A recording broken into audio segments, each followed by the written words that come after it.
Buenos días, hoy os traemos un programa muy especial.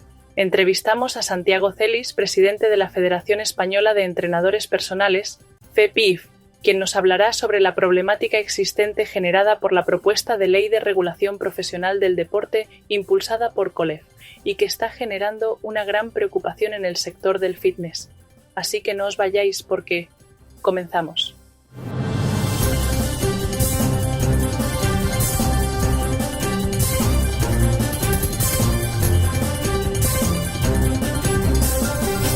Buenos días, Santiago. Gracias por concedernos esta entrevista. De nada, a vosotros por atenderme. Para empezar, ¿podrías contarnos sobre la Federación Española de Entrenadores Personales y Fitness y su labor? Sí, mira, la Federación Española de Entrenadores Personales y Fitness, la FEPIF, también llamada más corto para que no se haga tan largo, es una federación que incluye 19.000 profesionales. Profesionales independientemente del acceso a la profesión que hayan elegido, ya sea ciencias de la educación física y del deporte, formación profesional, certificados de profesionalidad o otros accesos a la profesión. Nosotros buscamos el bienestar general del sector, independientemente del acceso a la misma y sobre todo el bienestar también de la economía y de las empresas del sector, porque sin empresas no hay trabajadores y sin trabajadores no hay empresas.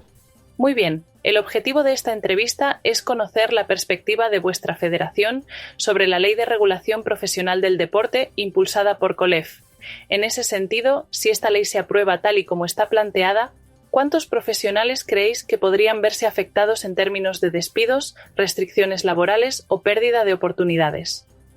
Miles de profesionales serían los afectados realmente y empresas que evidentemente tanto del sector público como del sector privado serían las grandes afectadas y los grandes afectados. Personas incluso, trabajadores que están en activo como personas futuras que se puedan querer o replantear la idea de formar parte de la gran familia del fitness y ser entrenador personal.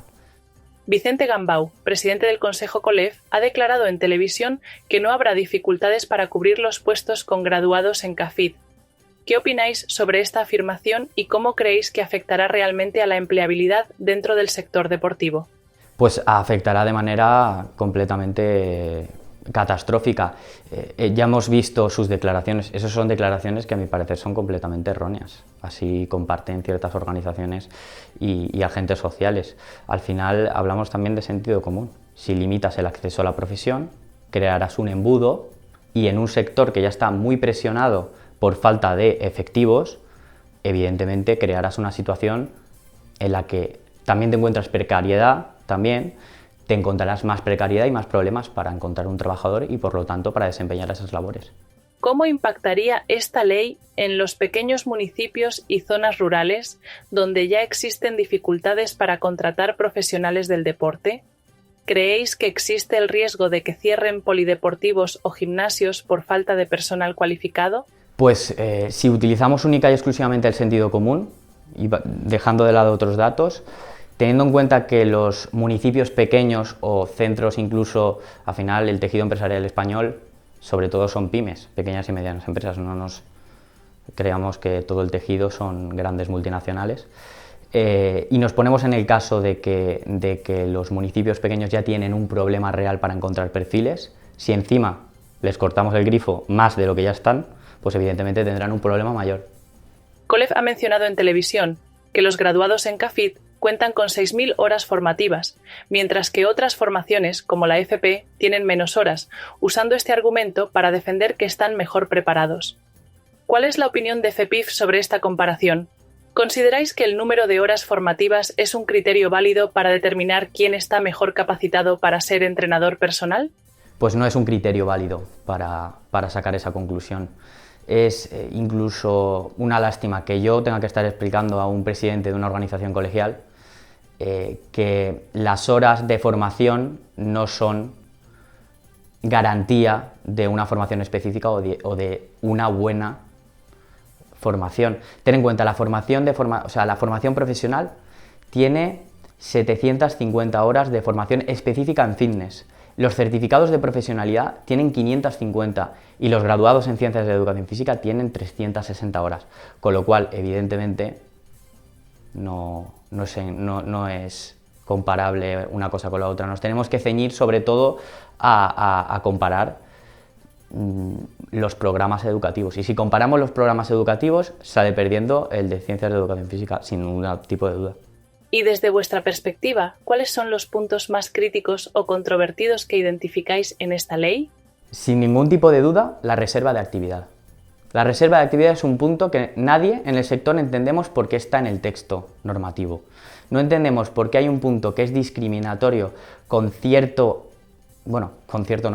todos los accesos a la profesión, menos la licenciatura en Educación Física, y que además de ser antieuropeo, porque va contra la libre circulación de trabajadores por el territorio europeo, ya está de hecho denunciado ante los tribunales europeos, va contra el plan también de recuperación, transformación y resiliencia del Gobierno de España, que dice claramente que los trabajadores tienen que tener una seguridad jurídica y un acceso digno a la profesión, cosa que evidentemente con este punto no se da.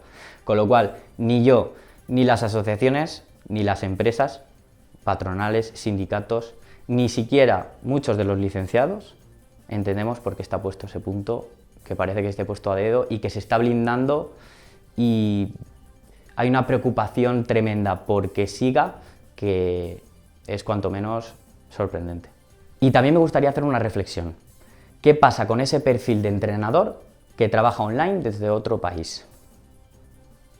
Yo simplemente lo dejo estar. ¿Qué pasa con ese tipo de perfil? ¿No le afecta entonces? Y además, sabemos que en España tenemos una manera de ejecutar la jurisprudencia, de hacer textos normativos, leyes, reales decretos, y a veces hiperregulamos más de lo que deberíamos. La regulación es justa, pero la hiperregulación, y juntamos la de España con la de Europa, no es buena, porque nada en exceso es bueno. Y a mí me da la sensación de que aquí hay una hiperregulación que, más que hacer el bien, con puntos como estos van a hacer el mal. ¿Estáis a favor de una regulación en el sector del deporte? Por supuesto que sí. La regulación es esperada por todo el sector durante muchos años. Por eso a nosotros personalmente, y a mí, me da una lástima tremenda que una ley que es tan esperada por el sector y que iba a hacer tanto bien, sea afectada por ciertos colectivos que no buscan el bienestar general del sector, sino que buscan un beneficio, parece, porque no se puede afirmar, pero beneficio propio, y intervienen intereses que nada tienen que ver con el sector deportivo. Parece pues que estamos detrás de un intento de blindar y de monopolizar el sector, porque no se puede entender si no es porque hay una organización que tiene intereses económicos o de otra índole que se estén haciendo este tipo de movimientos que no tienen ningún tipo de sentido. Además, se estima que las pérdidas serán millonarias. Estaríamos hablando de 127 millones de euros de pérdidas al año en el sector deportivo. Si esto se implanta como el COLEF quiere que se implante. Y para finalizar esta pregunta, considero que se está poniendo un filtro innecesario que responde a intereses concretos de una organización colegial. ¿Y qué propuesta plantearíais a COLEF para acercar posturas y encontrar un equilibrio entre las diferentes partes involucradas? Pues que reconozca todas las vías de acceso a la profesión, porque son oficiales. Porque así lo dice el Instituto Nacional de Cualificaciones, así lo dice la jurisprudencia española, así lo dice la jurisprudencia europea y así lo dice, por ejemplo, el Real Decreto 651/2017. ¿Te gustaría enviar un mensaje directo a COLEF? Pues sí, aprovechando este espacio, podemos aprovecharlo para mandar un mensaje al Colegio de Licenciados. Decirles que el fitness y el entrenamiento personal no pueden ser monopolizados por una única titulación, que el título universitario no es una profesión y que el 100% de las actividades de la población puede ser desempeñadas por todos los accesos a la profesión. La formación de Ciencias de Educación Física y del Deporte prepara muchísimos profesionales y muy buenos, pero su formación está orientada a ser otras cosas. La formación o el trabajo para ser entrenador personal suele utilizarse como un trabajo puente. En realidad, el objetivo de esta gente, de estos estudiantes, suele ser gestor de instalaciones deportivas, profesor de educación física. Entonces, intentar cortar el camino que se han trazado otros profesionales estudiando precisamente lo que sus competencias en sus programas formativos habilitan para el desempeño de trabajos como el entrenamiento personal, es un poco extraño y un poco forzado y muy injusto. Desde la presidencia de esta organización colegial me ha dado a mí la ligera sensación de que se ha tratado de y letrados a la formación profesional o a los certificados oficiales, que se ha intentado superponer intereses al bienestar general. El mensaje que yo enviaría sería que fueran un poco más respetuosos con las organizaciones que no piensan como ellos y que tienen otro punto de vista, y con la formación profesional y los certificados oficiales y todos los estudiantes que estudian estas vías formativas. ¿Y qué mensaje mandaría a la industria del fitness en general? Pues me gustaría decirle a todo el sector que no estáis solos, que el FEPIF está con vosotros, que la patronal está con vosotros, que los sindicatos también, que estamos luchando y vigilando lo que ocurre, y que teniendo en cuenta que la economía del deporte, la industria del deporte es tan importante, nosotros valoramos a todos por igual, independientemente si han entrado han entrado por licenciatura en educación física, han entrado por formación profesional o han entrado por otros accesos a la profesión. Creemos que intentar crear división social ya se está haciendo en este país tan normal que creo que el deporte debería de desplazarse de esa tendencia e intentar que la industria del deporte siga siendo una industria de salud y de respeto, como han sido enseñados por los profesionales desde los inicios. Además, teniendo en cuenta que los graduados universitarios ocupan aproximadamente el 26%, los técnicos en FP un 50% y los certificados de profesionalidad un 22,2%, estamos hablando de que en esta regulación quedarían excluidos casi más del 70% de los profesionales del sector. Además, el IBIE, el Instituto Valenciano de Investigaciones Económicas, hizo un estudio que sacó hace un par de días, un estudio que había pedido la Dirección General de Deportes de Valencia, y decía que era un informe que hacía referencia a la aportación directa de las actividades deportivas en la Comunidad Valenciana. Y lo pongo de ejemplo porque es trasladable a cualquier otra comunidad o incluso a nivel estatal. Estamos hablando de que la educación deportiva mueve en Valencia unos 200 millones de euros. De todos ellos, 122 millones de euros corresponden a educación no universitaria y 18 millones de euros corresponden a universitaria. No podemos pretender tampoco que el acceso a la profesión, que es totalmente respetable, pero que mueve menos dinero y aporta menos a la economía, sea el que mande y se haya incluso adjudicado el derecho moral de actuar como representantes del sector. Pues muchas gracias por tu tiempo y por haber compartido la opinión de FEPIF con nuestra audiencia. A vosotros, al final lo que no buscamos es enfrentar a los profesionales, somos compañeros, así hemos sido siempre y así tenemos que seguir siendo. Juntos somos más fuertes.